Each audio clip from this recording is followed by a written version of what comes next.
Kerala vision broadband internet നമുക്ക് എങ്ങനെ recharge ചെയ്യാം എന്ന് നോക്കാം. ആദ്യമായി നമുക്ക് പ്ലേ സ്റ്റോറിൽ നിന്ന് Kerala vision app KVPL subscriber install ചെയ്യാം.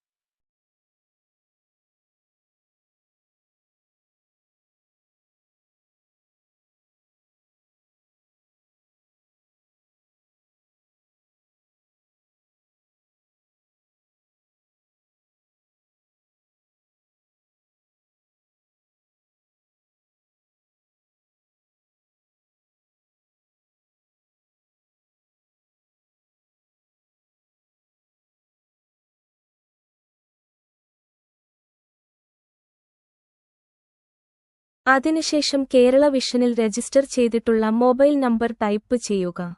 അതിൽ വരുന്ന OTP എൻ്റർ ചെയ്യുക. അതിനുശേഷം ലോഗിൻ ചെയ്യുക.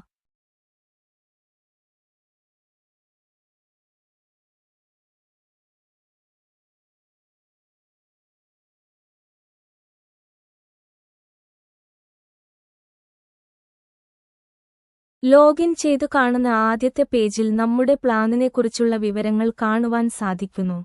തുടർന്ന് റീചാർജ് എന്ന ഓപ്ഷൻ അടിയിൽ കാണുവാൻ സാധിക്കുന്നു.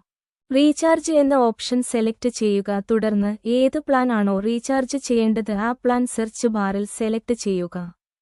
അതിനുശേഷം പേയ്മെന്റ് ചെയ്യുക.